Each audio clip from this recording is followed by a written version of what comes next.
वंदो गुरुपद कंज वंदो गुरुपद कंज कृपा सिंधु नर रूप हरि महामोहतम पुंज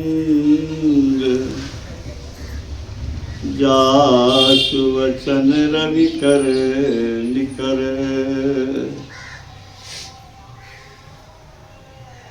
धन्य धन्य सतगुरु सुखद महिमा कही न जाय जो कुछ कहो तो मेरी कृपा मोते कछु न बसाय। श्री सद्गुरु महाराज की जय। पूज्य गुरुजन सत्संग अनुरागी सज्जन वृंद, पूज्या माताओं बहनों, माघ पूर्णिमा महान संत रविदास जी का जन्म दिन है। पूर्णिमा के दिन भगवान बुद्ध का जन्म।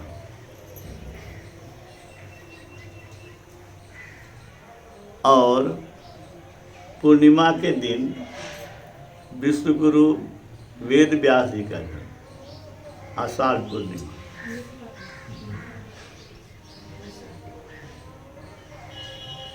और माघ पूर्णिमा संत रविदास।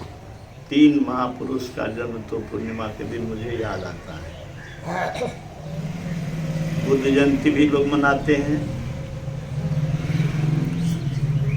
गुरु जयंती तो वेद व्यास जी की जन्मदिन लोग मनाते ही हैं।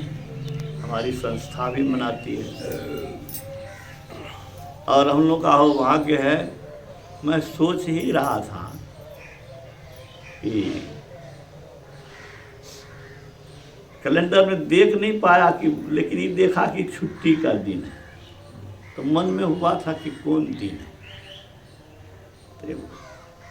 लेकिन टीवी से या मोबाइल से पता लगा कि बुद्ध पूर्णिमा के अवसर पर प्रयागराज में लोग स्नान करने जा रहे हैं। भारी भीड़ है, इतनी भीड़ कि हमको भारत के लोगों के सोच पर, मानसिकता पर, बुद्धि विवेक पर तरस आती है। क्या तरस आती है? अब देखिए, डब्बे में आदमी भरा हुआ है, भीतर से लॉक कर दिया है, खिड़की को तोड़ करके घुस गया, ठेलम ठेला है। अरे किसी दिन जाके स्नान कर लो भाई, अगर स्नाने में विश्वास है। वेद पढ़ा नहीं, धर्म ग्रंथ पढ़ा नहीं, संत महात्माओं के ज्ञान को सुना नहीं, समझा नहीं, जो कह दिया वो ब्रेन में बैठ गया।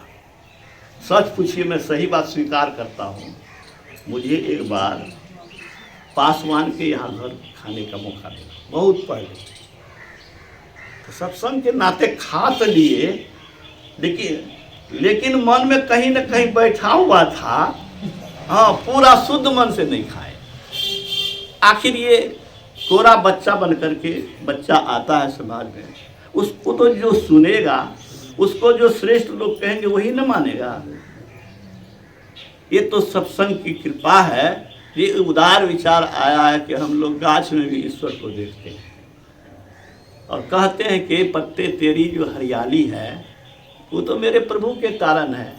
मेरे आँख में अगर देखने की शक्ति है तो उसी प्रभु के द्वारा प्रदत्त शक्ति से है। उसी प्रभु के प्रदत्त शक्ति से चींटी भी चलती है। सब में तो वही आत्मा है। ये ज्ञान अगर सत्संग नहीं करते तो क्या हम लोग को होता? तो मैं तो समझता हूँ कि ये संत मत के ज्ञान को ये बड़े बड़े जो शंकराचार्य महात्मा गण है उन लोगों के पास भी ये जाना चाहिए। संत शिशुसूर जी ने ठीक गुरु महाराज से कहा था कि हुजूर जहाँ इसका प्रचार नहीं है वहाँ भी हो। तो मैं आवश्यकता महसूस करता हूँ कि समाज के हर व्यक्ति के ब्रेन में ये ज्ञान होना चाहिए कि हम हैं क्या, परमेश्वर की हम संतान हैं। 1988 ईस्वी में मेरा आप शांति संदेश में लेख पढ़ लीजिए। मैं कोई कविता नहीं लिखता हूँ, लेकिन उस समय मेरे मन में एक भाव आया, एक कविता के रूप में लिख दिया, जो इस संचयन में, अमृत संचयन में है। समन्वयकारी संत महर्षि में ही पढ़िएगा तो उसमें है।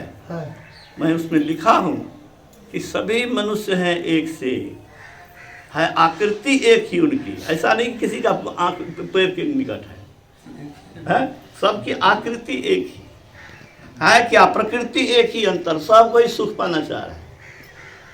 ये तो हम हैं जो बिना ठीक से विचारे जाति संप्रदाय की गढ़ चुके मनमाने। हे बुद्धिजीवियों, बुद्धि का इस्तेमाल करो, देखो समाज की दुर्दशा, भावी पीढ़ी का ख्याल करो। जात के नाम पर अपमानित, तिरस्कृत, दंडित होता है ना, तुम्हारी ये हिम्मत हो गई। अब किसी जात को ऐसे लोग जहाँ पर सामर्थ्यवान है कहता है, तो इसीलिए मैंने लिखा कि हे बुद्धिजीवियों, बुद्धि का सही इस्तेमाल करो, देखो समाज की दुर्दशा, भावी पीढ़ी का ख्याल करो। क्या चाहते मनु के संतान आपस में लड़कर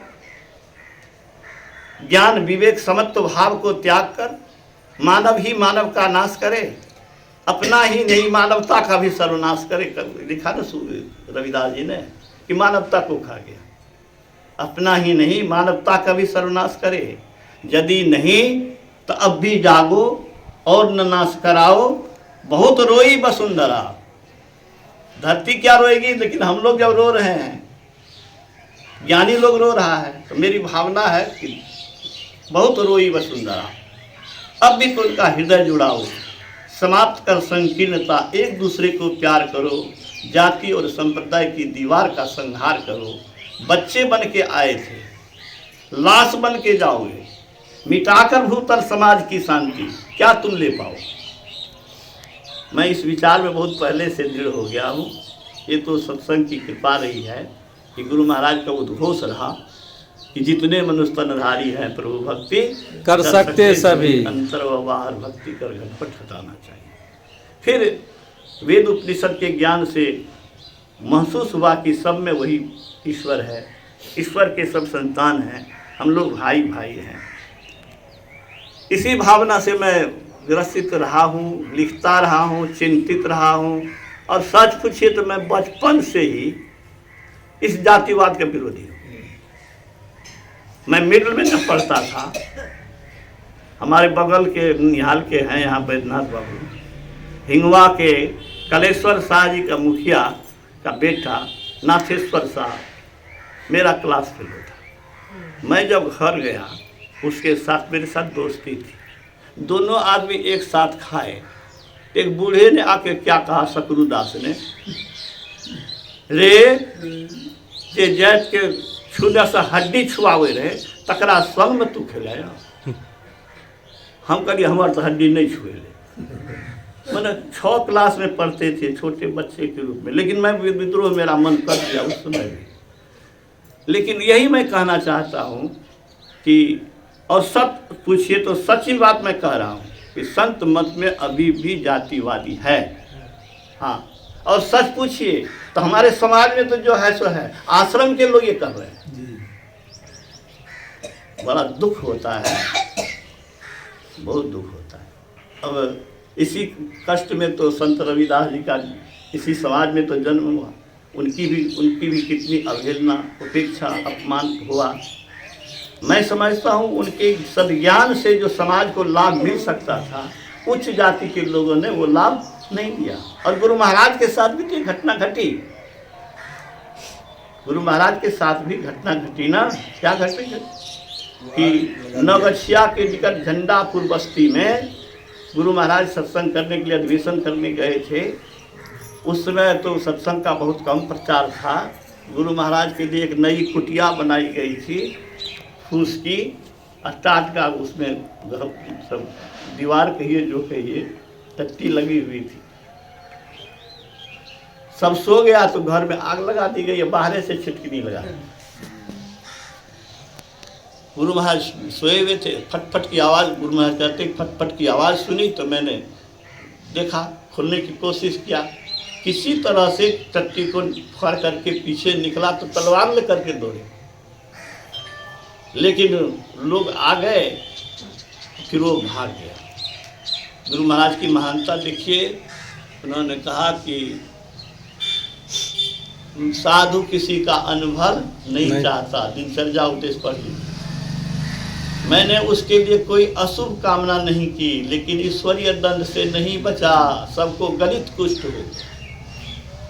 तो यदि आप गलत काम करते हैं तो नहीं कोई देख रहा है, ईश्वर तो देख रहा है। मैं बराबर कहता हूँ कि जज को खरीदा जा सकता है, पैसा दे के आप अपने पक्ष में निर्णय ले सकते हैं, पदाधिकारी को पैसा दे करके जायज नाजायज करवा सकते हैं, लेकिन ईश्वरीय व्यवस्था में, ईश्वर के दरबार में कर्म फल सबको भोगना पड़ता है। भगवान राम भी जब भोगते हैं, भगवान कृष्ण भी जब भोगते हैं, तो और लोग की क्या बात है। मुझे याद आता है कि ट्रेन में मैं आ रहा था, लोगों ने इस विचार को बहुत पसंद किया जो उसमें लिखा हुआ है अपने संचयन में। जानकी एक्सप्रेस चलती थी, दरभंगा यूनिवर्सिटी था, अब तो मधेपुरा यूनिवर्सिटी है। तो हम लोग किसी काम से, प्रैक्टिकल के काम से गए थे, कॉलेज से आ रहे थे। बहुत सी बातें हुई तो कुछ लोग थे जो पूछ दिया कि सर आपका क्या नाम है। मैंने कहा बिंदेश्वरी। आगे नहीं बताइएगा। मैंने देखिए कितना निर्लज है, लोग जात पूछ रहा है, लगता है कि ब्याह करेगा है? अरे ब्याह करोगे तो जाति उती पूछो तो बात भी है। तो मैंने कहा कि आगे क्या बताऊं। ब्रह्म मुहूर्त में उठता हूँ, शौच जाता हूँ तो मेहतर का काम करता हूँ। कौन नहीं पखाना का साफ पे सफाई करता है। अरे पखाना साफ करने के कारण, गंदगी साफ करने के कारण तो उसका एहसान मानना चाहिए, एहसान मानना चाहिए। माता हमारी पखाना साफ करती है, उसको गिरना की दृष्टि से देखेगी, वो तो पूजनीय है जो हमारे पखाना को साफ करता है। तो मैंने कहा कि ब्रह्म मुहूर्त में उठता हूँ, मैं मेहतर बनता हूँ। ध्यान पर बैठता हूँ तो मैं ब्राह्मण बन जाता हूँ। मैं गृहस्थ का बेटा हूँ, गाय पर भैंस भी पालता हूँ। हाँ, मेरे यहाँ गाय भी है, उसमें गाय थी मेरे पास, तो उसमें मैं गौपालक बनता हूँ। दाढ़ी बनाता हूँ तो नाई बनता हूँ, कपड़ा खींचता हूँ तो मैं धोबी बनता हूँ। इज्जत कोई लूटने आवे तो मैं तो छतरी बन के उसका सर फोड़ूँ। वो लोग चुपचाप सुनते रह गए, जात पूछने की बात ही बंद हो गई। कम से कम हम लोगों को ये विचार अपने मन में जरूर रखना चाहिए कि हम सभी ईश्वर के संतान हैं, हम लोग भाई भाई हैं। अरे दूसरे को नहीं भाई मानो तो कम से कम सत्संगियों को तो भाई मानो। यहाँ तो सत्संगियों सत्संगी में मेल नहीं रहता है। अरे एक गुरु के संतान है, इस बात इतना भी तो प्रेम रखो। लेकिन ईर्ष्या द्वेष तो बड़े बड़े में देखा जाता है, क्या कहा जाए, हम बहुत दुखी होते हैं।